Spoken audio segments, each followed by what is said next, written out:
জয় গৌর, জয় নিতাই। আজ 23শে চৈত্র 1432 ও 7ই এপ্রিল 2026 মঙ্গলবার। আজ আমি চৈতন্য চরিতামৃত পাঠ করছি। শ্রী চৈতন্য চরিতামৃতের মধ্যলীলা প্রথম খণ্ড ত্রয়োদশ অধ্যায় শ্রী জগন্নাথ দেবের রথাগ্রে চৈতন্য মহাপ্রভুর নৃত্যের শ্লোক 94 থেকে 107। হরে কৃষ্ণ কৃষ্ণ কৃষ্ণ হরে হরে, হরে রাম রাম রাম হরে হরে। শ্লোক 94 থেকে 95। নৃত্যাবেশে শ্রীনিবাস কিছুই না জানে, বারবার ঠেলে দেহ ক্রোধ হইল মনে। চাপড় মারিয়া তারে কইল নিবারণ, চাপড় খাঙ্গা ক্রুদ্ধ হইলা হরিচন্দন। শ্লোকার্থ। শ্রীবাস ঠাকুর এত একাগ্র চিত্তে শ্রীচৈতন্য মহাপ্রভুর নৃত্য দেখছিলেন যে তার তখন কোনো বাহ্য চেতনা ছিল না। তাই তিনি বুঝতে পারছিলেন না কেন হরিচন্দন তাকে বারবার ঠেলছে। সুতরাং তার একটু রাগ হলো এবং তিনি হরিচন্দনকে একটি চাপড় মেরে নিবৃত্ত করলেন। চাপড় খেয়ে হরিচন্দনের ক্রোধ হলো। ইতি শ্লোক 94 থেকে 95। শ্লোক 96। ক্রুদ্ধ হঙ্গা তারে কিছু চাহে বলিবারে, আপনি প্রতাপ রুদ্র নিবারিল তারে। শ্লোকার্থ। ক্রুদ্ধ হয়ে হরিচন্দন যখন শ্রীবাস ঠাকুরকে কিছু বলতে গেলেন তখন প্রতাপ রুদ্র তাকে নিবারণ করলেন। ইতি শ্লোক 96। শ্লোক 97। ভাগ্যবান তুমি ইহার হস্তস্পর্শ পাইলা, আমার ভাগ্যে নাহি তুমি কৃতার্থ হইলা। শ্লোকার্থ।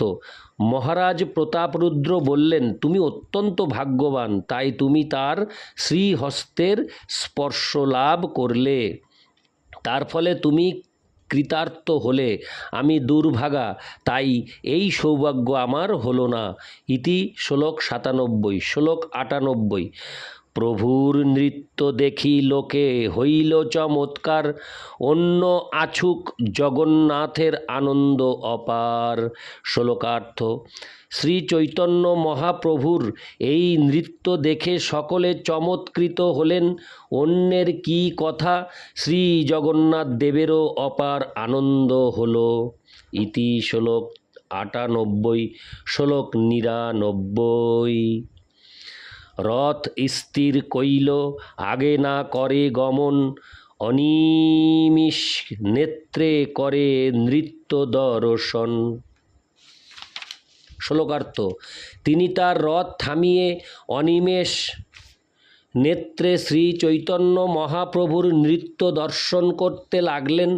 রথ তখন আর এগিয়ে গেল না। ইতি শ্লোক 99। শ্লোক 101। সুভদ্রা বলরামের হৃদয়ে উল্লাস, নৃত্য দেখি দুই জনার শ্রীমুখেতে হাস। শ্লোকার্থ।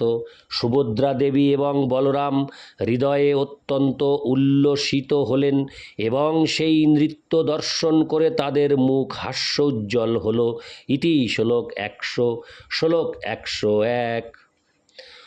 উদ্দণ্ড নৃত্যে প্রভুর অদ্ভুত বিকার, অষ্টসাত্ত্বিক ভাব উদয় হয় সমকাল।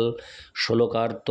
শ্রী চৈতন্য মহাপ্রভু যখন উদ্দণ্ড নৃত্য করছিলেন তখন তার শ্রীঅঙ্গে অদ্ভুত প্রেম ও বিকার দেখা দিল।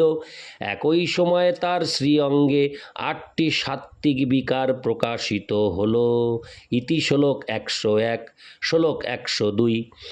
মাংস ব্রণ সম রোম বৃন্দ পুলকিত, শিমুলির বৃক্ষ যেন কণ্টক বেষ্টিত। শ্লোকার্থ। মাংস ব্রণের মতো তার রোমরাজি পুলকিত হয়েছিল এবং তা তখন কণ্টক বেষ্টিত শিমুল বৃক্ষের মতো দেখাচ্ছিল। ইতি শ্লোক 102। শ্লোক 103। এক এক দণ্ডের কম্প দেখিতে লাগে ভয়, লোকে জানে দণ্ড সব খসিয়া পড়য়। হরে কৃষ্ণ। এক এক দন্তের কম্প দেখিতে লাগে ভয়, লোকে জানে দন্ত সব খসিয়া পড়য়। শ্লোকার্থ, তার দন্তের কম্প দেখে সকলের ভয় হচ্ছিল যে হয়তো তার দাঁতগুলি সব খসে পড়বে। ইতি শ্লোক 103। শ্লোক 104। সর্বাঙ্গে প্রচ্ছেদ ছুটে তাতে রক্তোদ্গম, জজ গগ, হরে কৃষ্ণ, জজ গগ গদ গদ বচন। শ্লোকার্থ, তার সর্বাঙ্গে প্রচ্ছেদের ধারার সঙ্গে রক্তোদ্গম হচ্ছিল এবং গদ গদ স্বরে তিনি বলছিলেন, জজ গগ। ইতি শ্লোক 104। শ্লোক 105। জল যন্ত্র ধারা জইছে বহে অশ্রুজল, আশপাশে লোক যত ভিজিল সকল। শ্লোকার্থ, পিচকিরির ধারার মতো তার চোখ দিয়ে অশ্রু নির্গত হচ্ছিল এবং সেই অশ্রু ধারায় আশেপাশের সমস্ত লোক ভিজে গেল। ইতি শ্লোক 105। শ্লোক 106।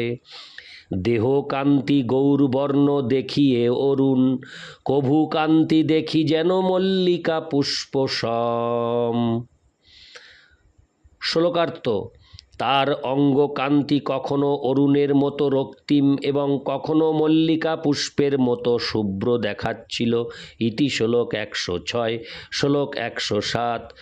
কভু স্তম্ভ কভু প্রভু ভূমিতে লোটায়, শুষ্ক কাষ্ঠ সমপদ হস্ত না চলয়। শ্লোকার্থ, কখনো তিনি স্তম্ভিত হচ্ছিলেন, কখনো তিনি ভূমিতে লোটাচ্ছিলেন, আবার কখনো শুষ্ক কাষ্ঠের মতো তার হাত পা নিশ্চল হয়ে যাচ্ছিল। ইতি শ্লোক 107।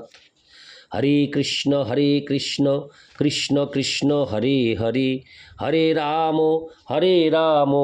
রাম রাম হরে হরে। জয় গৌর, জয় নিতাই।